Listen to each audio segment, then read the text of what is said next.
Assalamualaikum warahmatullahi wabarakatuh. Waalaikumsalam warahmatullahi wabarakatuh. Alhamdulillah rabbil alamin, assalatu wassalamu ala asyrofil anbiya wal mursalin wa ala alihi washabihi rasulillah ajmain, amma ba'd.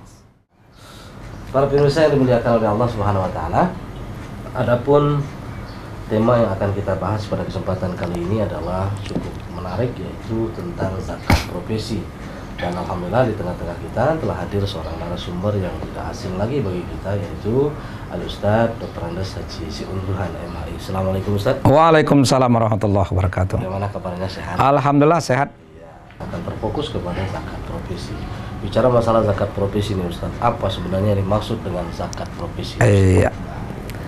Sebelum kita berbicara masalah zakat profesi, kita tahu dulu apa itu zakat. Zakat secara umum. Ya, secara umum. Memang zakat ini kalau kita ambil dari segi bahasa, yang pertama bisa artinya ya tahur, artinya suci.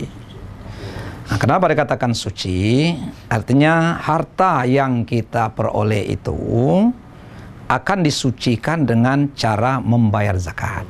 Nah, kemudian bisa artinya barakah. Jadi kalau kita zakatkan harta kita, insya Allah diberikan keberkahan. Bisa saja artinya an-numun, artinya tumbuh dan berkembang. Jadi kalau harta kita itu dizakatkan, insya Allah dia akan tumbuh dan berkembang. Kemudian ada disebut dengan ya as-soleh, as-solehu. Nah, sedangkan zakat itu sendiri artinya kita mengeluarkan sebagian daripada rezeki kita ke jalan Allah dengan ketentuan dan ukuran yang telah ditentukan. Nah, sedangkan zakat profesi itu istilah baru. Ya, profesi itu artinya zakat penghasilan. Artinya zakat ini secara umum. Nah, bisa saja penghasilan itu dari kebun, bisa saja dari petani, bisa saja dari dagang dan lain sebagainya. Tapi kalau dulu itu sudah ada namanya zakat pertanian, zakat dagang dan lain sebagainya. Itu zakat profesi. Zakat profesi itu artinya zakat penghasilan. Sebagai seorang pegawai. Iya, profesinya sebagai pegawai. Artis mungkin gitu. Pasti artis. Profesi ini secara rinci. Iya, yang jelas di dalam ayat yang dikatakan zakat profesi kan tidak ada. Tetapi kita dapat dipahami seperti dalam surat Al-Baqarah 267 dikatakan oleh Allah, ya ayyuhalladzina amanu anfiqu min thayyibati ma kasabtum. Nah, kasab di sini, nah ini kata-kata kasab di sini semua jenis usaha yang mengandung hasil. Nah, maka di sinilah diartikan adalah zakat profesi. Apa saja usaha. Seandainya penghasilannya itu sudah mencapai ketentuan, sudah sampai kepada nisab yang telah ditentukan, maka dia wajib dibayarkan. Harus dikeluarkan. Ya, harus keluarkan zakatnya. Nah, itu di dalam ayat Al-Quran ya. Nah, terus di dalam zakat itu kan ada istilah apa? Muzaki, terus ada istilah misalnya apa namanya mustahik. Iya, Nah, mustahik. itu apa pengertiannya? Iya. Kalau muzaki itu artinya orang yang membayar. Nah, orang yang membayar zakat itu namanya muzaki. Sedangkan mustahik itu orang yang menerima. Nah, jadi orang-orang yang membayar zakat ini juga ada ketentuan-ketentuan khusus. Nah, tidak sembarang orang. Ya, seperti yang jelas yang telah diwajibkan itu orangnya muslim. Jadi kalau orang non-muslim itu tidak dituntut. Ya, tidak ada kewajiban bagi mereka untuk mengeluarkan namanya zakat. Ya, mungkin ada istilah bagi mereka, kita nggak tahu itu. Nah, kemudian yang selanjutnya orang itu merdeka ataupun masih hamba sahaya. Jadi tidak harus bahwa yang bayar zakat itu harus orang merdeka. Orang hamba sahaya juga boleh. Kemudian zakat itu harta yang mutlak, harta yang bersangkutan. Ya, bukan yang diberi zakat harta orang lain. Ya, ini zakatkan harta orang lain. Ada apa ternak orang banyak kita bayarkan zakatnya. Terlalu banyak ya. Jadi memang hak mutlak bagi kepemimpin sempurna.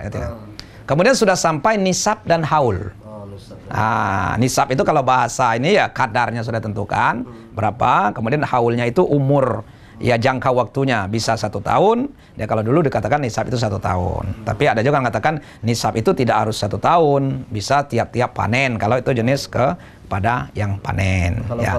kalau bicara masalah zakat provinsi tadi, Pak Ustaz, Ah. nisab dan haulnya gimana, Pak Ustaz? Kalau zakat provinsi ini memang dulu kalau kita lihat di Undang-Undang Zakat ada 91,91.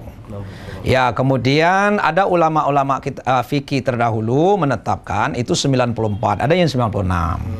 Nah, sekarang ini dalam Undang-Undang Zakat sekarang ini nampaknya kita merujuk kepada pendapat seorang ulama besar. Dan dia yang memang pakar zakat yaitu Yusuf Qardawi, itu adalah seorang ulama dari Timur Tengah. Dan biasanya kalau kita menulis buku zakat, ini beliau ini biasanya tidak ketinggalan kita, jadi rujukan kita. Nah, beliau ini menentukan untuk kehati-hatian menetapkan bahwa nisab ini kadarnya ini adalah 85 gram. Ya, jadi emas, apapun penghasilan kita, kalau sudah mencapai harga emas 85 gram 1 tahun, maka berarti dia sudah wajib untuk dibayarkan zakatnya. Nah, tapi ada yang tidak berstandar kepada emas. Yang pertama seperti zakat pertanian yang merupakan makanan pokok. Seperti pertanian jenisnya beras. Beras itu kan makanan pokok. Nah, maka yang beras itu atau padi bisa saja dia 10%, bisa 5%. Nah, kapan dia 10%?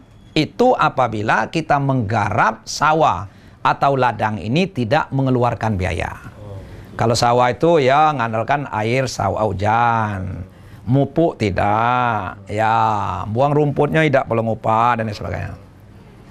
Tapi kalau 5% itu apabila mengeluarkan biaya. Tapi sekarang ya kita lihat sudah jarang orang yang mengerjakan sawah atau ladang itu tidak mengeluarkan biaya, terutama pupuk dan termasuk air dan lain sebagainya. Maka orang sekarang banyak mengambil yang 5%. Tapi selain daripada itu, maka standarnya lari ke emas semua. Sawit lari kepada emas. Apalagi buah semangko lari kepada emas. Apalagi buah kopi lari kepada emas. Jadi standarnya kepada emas semua. Termasuk baju cincin. Itu adalah standarnya kepada emas. Jadi semuanya kepada emas. Jadi ini penghasilannya. Nah, kalau tadi kan itu mustahiknya. Iya, mustahik. Ya, kalau muzaki.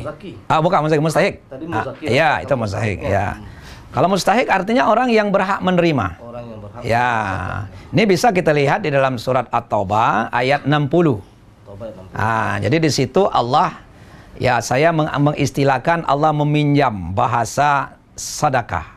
Innamas shadaqat lil fuqara wal masakin wal amilina 'alaiha wal mu'allafati qulubuhum dan seterusnya. Ya, di sini ada Allah menggunakan kalimat li. Li ini ada li tamlik. Artinya adalah hak mutlak bagi mereka seperti orang miskin, orang fakir, amilin, kemudian termasuk mu'allaf tadi. Nah, sedangkan ada Allah menggunakan fi seperti fir riqab. Apa bedanya? Ini ada sebab. Ada sebab apa? Sebab dia berhutang, baru dia menerima zakat. Peduli dia dulu orang kaya, tidak ada masalah. Ya, karena dia ada sebab tadi. Kemudian gharimin, yang gharimin, warikab. Rikab tadi yang memerdekakan budak. Karena dia memerdekakan budak. Kemudian gharimin, karena dia berhutang. Kemudian karena fisabilillah. Ya, karena dia sedang berjuang di jalan Allah, walaupun dia mampu. Karena berjuang di jalan Allahnya ini. Jadi dia sifatnya musiman, maka dia digunakan kata-kata ya fisabilillah, ya ibnu sabil dan lain sebagainya. Nah, 8 macam inilah orang yang berhak menerima zakat. Ya, terutama zakat provinsi tadi. Lembaga ini apa nih, Ustaz? Ya, seperti di BAS. Kalau sekarang Basnas. Ya, itu lembaga. Jangan secara pribadi, bukan tidak sah, tetapi tidak menyelesaikan masalah. Ya, sedang ada orang, Pak, saya bayar zakat terus, Pak. Bayar zakat terus? Iya. Sudah berapa lama Bapak jadi pengeri? Sudah 30 tahun. Dengan siapa Bapak bayar zakat? Kebetulan saya ada pemilih, Pak. Dia kan itu. Zakat itu bukan sekedar untuk menyelamatkan orang sedang kelaparan. Bagaimana zakat itu akan menjadikan orang-orang yang tadi menjadi mustahik menjadi muzaki. Itu harapan kita. Iya, yang penerima, dan pada suatu saat dia nanti akan menjadi pemberi zakat atau pembayar zakat. Nah, tadi sebenarnya sudah disebutkan oleh Ustadz di antara keutamaan kalau kita membayar zakat, misalnya melalui BAS. Iya. Ya. Nah, seharusnya kalau kita ini di tempat-tempat, bisa di kantor, bisa di masyarakat, itu kita bentuklah namanya OPZ, unit pengumpulan zakat. Nah, ini seperti kita di kantor kan ada OPZ itu dikumpulkan untuk pegawai, ya mungkin pegawai secara rela untuk dipotong gajinya. Nah, bukan kita yang potong, dia sendiri menyatakan ini, Pak, tolong potong gaji saya 2,5%. Nanti dihimpun oleh unit pengumpulan zakat ini, tetapi kita unit pengumpulan zakat tidak boleh membelanjakan sendiri. Nah, nanti kita langsung berikan, setorkan kepada BAS. Apabila kita membutuhkan, seandainya kita orang dari kantor kita membutuhkan, ada orang yang mau kita bantu, maka kita nanti minta ke BAS, dan insya Allah lebih daripada yang kita berikan akan diberikan oleh BAS itu nanti. Karena lebih banyak. Lebih banyak. Iya, lebih banyak. Oke, Ustaz, masalah ini misalnya gitu kan, tujuan kita membayar zakat kan untuk menuntaskan kemiskinan. Iya. Tapi ternyata salah satu penyebab orang enggan bayar zakat, miskin masih banyak juga. Masih banyak juga, ya. Karena misalnya di Bengkulu serumah misalnya, mohon maaf ini, disebut sebagai masih daerah sebagai daerah miskin. Nah, ini gimana nih, Ustaz? Sistemnya yang salah atau memang kesadaran kita yang belum ada? Yang pertama, memang ada dua faktor. Yang pertama, kesadaran masyarakat untuk berzakat itu masih kurang. Kemungkinan kesadaran ini mungkin kurang sosialisasi dari kita sendiri, baik itu dari para ulama, dari para ustadz sendiri, yaitu kita mungkin jarang kita menyebutkan kewajiban zakat itu. Hanya ceramah sifat-sifat umum. Ya, kemungkinan kan gitu. Atau mereka kesadaran mereka itu belum mereka itu merasa bahwa harta ini adalah bukan milik kita semua. Ada belum seperti itu. Ini faktor yang kedua. Nah, kemudian faktor yang kedua, memang sistem kita masih sistem lama dulu. Masih yaitu sistem membayar zakat fitrah, zakat mal itu atau zakat penghasilan itu yaitu kepada pribadi-pribadi. Ya, jadi ibaratnya ini begini. Seandainya kita ini ruangan kita anggap ruangan ini kotor dengan sampah dengan lain sebagainya. Nah, ini 100 macam atau 100 biji lidi sapu lah kita anggap. Nah, lidi sapu ini banyak tapi tidak kita ikat. Jadi kita ambil, wahai kawan-kawan, mungkin kawan kita ini sampai 50 orang. Mari kita sama-sama menyapu. Tapi pegang sapu lidi satu-satu. Set. Apa yang terjadi? Mungkin tambah kotor halaman tadi.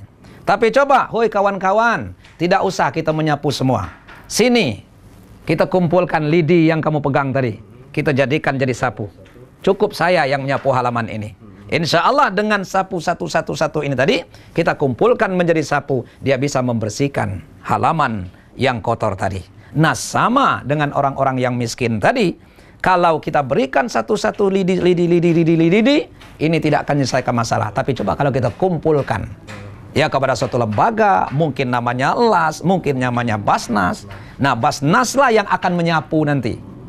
Yang akan menyapu para orang-orang miskin ini, itu tugas Basnas, bukan tugas kita. Nah, kita menyetor kepada Basnas. Harus kita lakukan secara bersama-sama. Iya, secara bersama-sama. Ya, memang ini yang dipraktekkan oleh Rasulullah.